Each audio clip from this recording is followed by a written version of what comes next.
बाप मेला तरी मुलींना वेळ नाही, अंत्यविधी व्हिडिओ कॉलवर पाहिला. निर्लज्ज मुली, दुर्दैवी बाप. मुलगी ही बापासाठी प्रिन्सेस असते आणि बाप हाच मुलीसाठी तिच्या आयुष्यातील पहिला हिरो असतो. पण ज्या बापानं रक्ताचं पाणी करून स्वतःच्या सुखाचा त्याग करून आपल्या 3 मुलींना शिकवलंय, त्यांना समाजात ताटमानेनं जगण्या इतकं सक्षम केलंय, त्याच मुलींनी वृद्धापकाळात आपल्या जन्मदात्या पित्याला अनाथ आश्रमाच्या दारात सोडून दिलंय. ही केवळ एका वृद्ध पित्याची कहाणी नाहीये, तर आजच्या सुशिक्षित, आधुनिक आणि प्रगत म्हणवल्या जाणाऱ्या समाजाच्या संवेदनशीलतेची आणि नैतिक अधपतनाची अत्यंत हृदयद्रावक आणि संतापजनक वस्तुस्थिती आहे. हरियाणातील सोनीपत येथील एका वृद्धाश्रमात घडलेली ही घटना ऐकून नातेसंबंधांवरून विश्वास उडून जावा अशी परिस्थिती निर्माण झाली. 3 सुशिक्षित मुली ज्या देशाच्या वेगवेगळ्या कोपऱ्यात आणि परदेशात अत्यंत सुखी आणि प्रतिष्ठित आयुष्य जगतात, त्यांनी आपल्या वडिलांच्या मृत्यूसमयी आणि अंत्यसंस्काराला येण्यासाठी स्पष्ट नकार दिला. आता बाबा गेलेत तर आम्ही येऊन काय करणार, असं निर्लज्ज उत्तर देत मुलींनी वडिलांच्या अंत्यसंस्काराची किंमत अवघ्या 5100 रुपयात चुकवती केली आहे आणि वडिलांच्या चितेचा विधी व्हिडिओ कॉलवर पाहण्याची अजब मागणी केली. शिवचरण गुप्ता असं या दुर्दैवी पित्याचं नाव असून त्यांच्या आयुष्याचा शेवटचा एक अनाथ आणि असहाय्य अवस्थेत झालाय. हरियाणातलं हे भयानक प्रकरण नेमकं काय आहे पाहूया त्या रिपोर्टमधून. नमस्कार, मी स्नेहल चौधरी. आपण पाहत आहात LS मराठी. शिवचरण गुप्ता हे मूळचे हरियाणातील सोनीपतचे रहिवासी होते. मात्र आयुष्याच्या पूर्वार्धात ते महाराष्ट्रात आले. महाराष्ट्रात त्यांनी कापड व्यवसायात नशीब आजमावलं. सुरुवातीला त्यांचा व्यवसाय चांगला चालला. त्यांनी सन्मानानं आपलं कुटुंब सांभाळलं. त्यांना मुलगा नव्हता, केवळ 3 मुली होत्या. मुलाच्या जन्माची आस न धरता त्यांनी आपल्या 3ही मुलींना मुलापेक्षा जास्त प्रेम दिलं आणि त्यांच्या शिक्षणात कोणतीही कसर सोडली नाही. मुलींना चांगले संस्कार मिळावेत, त्या स्वतःच्या पायावर उभ्या राहाव्यात, त्यासाठी शिवचरण यांनी दिवस रात्र कष्ट केले. व्यवसायातील उत्पन्नाचा मोठा हिस्सा त्यांनी मुलींच्या उच्च शिक्षणासाठी खर्च केला. त्यांच्या कष्टाचं फळ म्हणून 3ही मुली उच्च शिक्षित झाल्या. मोठी मुलगी शिक्षिका बनली, जिचं लग्न झाल्यानंतर ती नेपाळमध्ये स्थायिक झाली. दुसरी मुलगी निशा उत्तर प्रदेशातील आजमगड येथे राहू लागली. तर सर्वात लहान मुलगी प्रिया देशाची आर्थिक राजधानी मुंबईत स्थायिक झाली. 3ही मुली आपापल्या संसारात सुखी आहेत आणि चांगले आर्थिक आणि सामाजिक लाईफ जगतात. परंतु काळाचं चक्र फिरलं आणि शिवचरण गुप्ता यांच्या आयुष्याला गळती लागली. महाराष्ट्रातील त्यांच्या कापड व्यवसायात त्यांना प्रचंड नुकसान झालं. व्यवसाय पूर्णपणे बुडाला आणि त्यांच्यावर कर्जाचा डोंगर उभा राहिला. आर्थिक परिस्थिती इतकी खालावली की स्वतःचे घर चालवणंही त्यांना कठीण झालं. ज्या मुलींना त्यांनी शिकवून मोठं केलं, त्यांच्याकडून त्या संकट समयी मदतीची अपेक्षा होती. परंतु जेव्हा बापाचे खिसे रिकामे झाले, तेव्हा मुलींनी आणि त्यांच्या परिवारानं शिवचरण यांच्याकडे पाठ फिरवली. व्यवसायातील अपयश आणि मुलींचे हे बदललेले रूप पाहून शिवचरण खचले. शेवटी कोणताही पर्याय न उरल्यानं ते आपली पत्नी मीना यांच्यासह सोनीपतला परत आले. मात्र सोनीपतमध्येही त्यांचा हक्काचा आडोसा मिळाला नाही. ज्या सोनीपतच्या मातीत ते लहानाचे मोठे झाले होते, तिथल्याच एका वृद्धाश्रमाचे दरवाजे त्यांच्यासाठी उघडावे लागले. सुमारे 1.5 वर्षांपूर्वी शिवचरण गुप्ता आणि त्यांची पत्नी मीना अत्यंत जड अंतःकरणानं वृद्धाश्रमात राहायला आले. वृद्धाश्रमातील आयुष्य हे कोणत्याही स्वाभिमानी व्यक्तीसाठी सोपं नसतं. शिवचरण आणि मीना यांनी एकमेकांचा हात धरून तो काळ कसा तरी काढायला सुरुवात केली. मात्र दुःख आणि मानसिक तणावाचा परिणाम त्यांच्या प्रकृतीवर झाला. वृद्धाश्रमात आल्यानंतर काही दिवसातच शिवचरण यांच्या पत्नी मीना यांचं निधन झालं.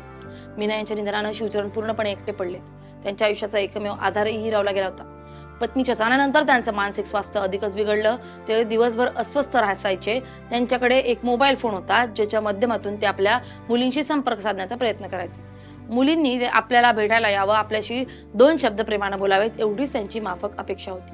सुरुवातीला मुली फोनवर जुजबी चौकशी करायच्या, पण हळूहळू त्यांनी फोन उचलणं आणि स्वतःहून फोन करणंही बंद केलं. बापाचा फोन आला की काही ना काही कारण सांगून फोन ठेवला जायचा. गेल्या काही महिन्यात शिवचरण गुप्ता यांची तब्येत प्रचंड खालावली. वयोमानानुसार होणारे आजार आणि त्यात लागलेली विरहाची धास्ती यामुळे ते अंथरुणाला खेळले. त्यांच्या शरीराने साथ देणं सोडलं होतं, मात्र त्यांचे डोळे वृद्धाश्रमाच्या मुख्य दरवाजाकडे लागले असायचे. कदाचित आपली एखादी मुलगी आपल्याला पाहायला येईल या आशेवर ते प्रत्येक दिवस काटत होते. त्यांची प्रकृती चिंताजनक होत असल्याचं पाहून वृद्धाश्रमाच्या संचालकांनी आणि व्यवस्थापनानं सामाजिक जबाबदारी म्हणून त्यांच्या मुलींशी संपर्क साधला. मृत्यूच्या सुमारे 20 दिवसांपूर्वी वृद्धाश्रम चालकांनी 3 मुलींना फोन करून स्पष्ट सांगितलं की तुमच्या वडिलांची प्रकृती अत्यंत गंभीर आहे. डॉक्टरांनी आशा सोडली आहे, त्यामुळे तुम्ही तातडीनं सोनीपतला या आणि त्यांना भेटून घ्या. हा फोन गेल्यानंतरही 3 मुलींच्या मनाला पाझर फुटला नाही. नेपाळमध्ये राहणाऱ्या मोठ्या मुलीनं शाळेचं काम असल्याचं कारण पुढे केलं. आजमगडच्या मुलीनं कौटुंबिक अडचणींचं रडगाणं गायलं, तर मुंबईत राहणाऱ्या लहान मुलीनं प्रवासाचं अंतर आणि वेळेचं कारण दिलं. प्रत्येकीनं काही ना काही कारण सांगून वडिलांकडे येणं टाळलं. वडिलांची प्रकृती दिवसेंदिवस खालावत होती आणि दुसरीकडे मुलींच्या निष्ठुरतेची परिसीमा गाठली जात होती. आजारपण वाढल्यामुळे शिवचरण यांना फोनवर बोलणंही कठीण झालं होतं आणि दुसरीकडून मुलींचे फोन येणे पूर्णपणे बंद झाले होते. मृत्यूच्या आधी एकदा तरी मुलींचा चेहरा पाहावा, त्यांच्या डोक्यावरून हात फिरवावा ही शिवचरण यांची शेवटची इच्छा होती.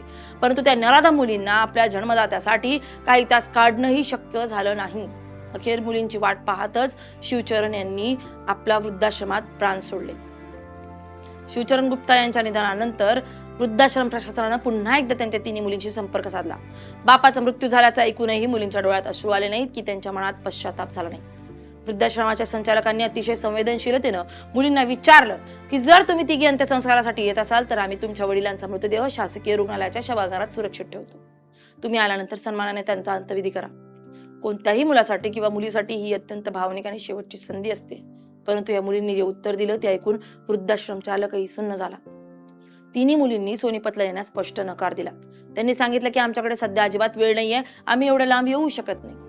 त्यावरच त्या थांबल्या नाही तर नेपाळमध्ये शिक्षिका असलेल्या मोठ्या मुलीनं वृद्धाश्रमाच्या बँक खात्यावर ऑनलाईन पद्धतीनं 5,100 रुपये पाठवले.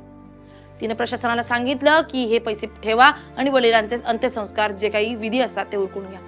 पैसे पाठवून तिनं आपल्या कर्तव्याची इतिश्री केली.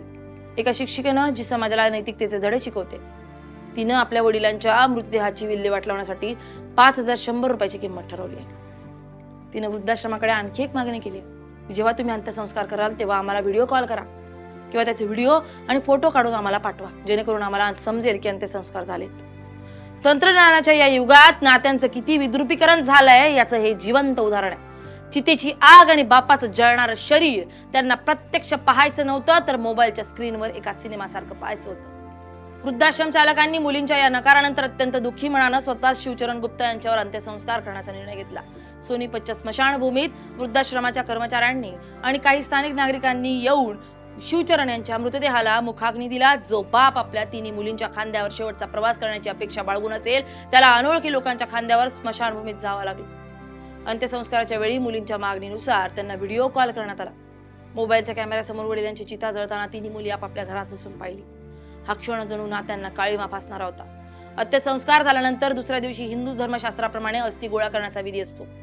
वृद्धाश्रम प्रशासनानं पुन्हा एकदा मुलींशी संपर्क साधला. त्यांनी सांगितलं की वडिलांचे अंत्यसंस्कार झालेत, आता त्यांच्या अस्थि आम्ही सुरक्षित ठेवल्यात. तुम्ही तिघी बहिणीपैकी कोणीतरी या आणि या अस्थि घेऊन पवित्र नदीत विसर्जित करा, जेणेकरून त्यांच्या आत्म्याला पूर्ण शांती लाभेल. यावर मुलींनी दिलेलं उत्तर हे आधीच्या नकारापेक्षाही भयानक होतं. मुलींनी सांगितलं, आता बाबा या जगात राहिलेच नाही तर आम्ही तिथं येऊन काय करणार? आमचा येण्याचा वेळ आणि पैसा वाया जाईल. तुम्हीच त्या अस्थि घ्या आणि गंगेत विसर्जित करून टाका, आम्हाला त्याची काही गरज नाही. ज्या मुलींना शिवचरण यांनी आपल्या हातानं घास भरवला, बोट धरून चालायला शिकवलं, त्या मुलींना वडिलांच्या अस्थींना स्पर्श करण्याची लाज वाटत होती किंवा त्याची गरजही वाटत नव्हती. मुलींच्या या अत्यंत क्रूर आणि संवेदनशून्य पवित्रानंतर वृद्धाश्रमाच्या संचालकांनी स्वतः शिवचरण गुप्ता यांच्या अस्थि पवित्र गंगा नदीत विसर्जित करण्याचा निर्णय घेतला. त्यांनी हरिद्वारला जाऊन संपूर्ण धार्मिक विधी आणि मंत्रोच्चारासहित शिवचरण गुप्ता यांच्या अस्थीचं विसर्जन केलं, जेणेकरून त्या मृत आत्म्याला तरी शांती लाभेल. ही घटना समोर आल्यानंतर सोनीपत आणि संपूर्ण परिसरात तीव्र संतापाची लाट उसळली. समाज माध्यमांवर या मुलींवर प्रचंड टीका होतीये. शिक्षण माणसाला साक्षर बनवतं पण सुसंस्कृत बनवत नाही, हेच या घटनेतून पुन्हा एकदा सिद्ध झालंय. आज आपण प्रगतीच्या मोठ्या मोठ्या गप्पा मारतो, चंद्रावर आणि मंगळावर जाण्याची स्वप्न पाहतो, मात्र आपल्या घरातल्या वृद्ध आई वडिलांना 2 वेळचं अन्न आणि प्रेमाचे 2 शब्द आपण देऊ शकत नाही. ही आपली खरी सामाजिक स्थिती आहे. शिवचरण गुप्ता यांनी आपल्या आयुष्यात काय चूक केली? त्यांनी आपल्या मुलींना शिकवलं, ही त्यांची चूक होती का? जर त्यांनी मुलींच्या शिक्षणावर जर खर्च करण्याऐवजी स्वतःच्या भविष्यासाठी, वृद्धपकाळासाठी काही पैसे वाचून ठेवले असते तर आज कदाचित त्यांच्यावर ही वेळ आली नसती. असा विचार आता सामान्य लोकांच्या मनात येऊ लागलाय. ही प्रवृत्ती समाजासाठी अत्यंत घातक आहे. कायद्यानं वृद्ध माता पित्यांच्या संरक्षणासाठी अनेक नियम केलेत, परंतु कायद्यानं माणसाच्या मनातील संवेदनशीलता आणि प्रेम निर्माण करता येत नाही. जोपर्यंत माणसाच्या मनात आपल्या पालकांप्रती प्रेमाची भावना निर्माण होत नाही तोपर्यंत अशा घटना घडतच राहतील. शिवचरण गुप्ता आज या जगात नाहीयेत. त्यांच्या वृद्धाश्रमाने अंत्यसंस्कारही केलेत आणि अस्थींचं विसर्जनही केलंय, परंतु त्यांनी जाता जाता या सुशिक्षित समाजाच्या चेहऱ्यावरील बुरखा टराटरा फाडलाय. पैशांच्या मागे धावणाऱ्या आणि नात्यांना ओझं समजणाऱ्या आजच्या पिढीसाठी ही एक घटना मोठी चपराक आहे. Bureau report, LS Marathi.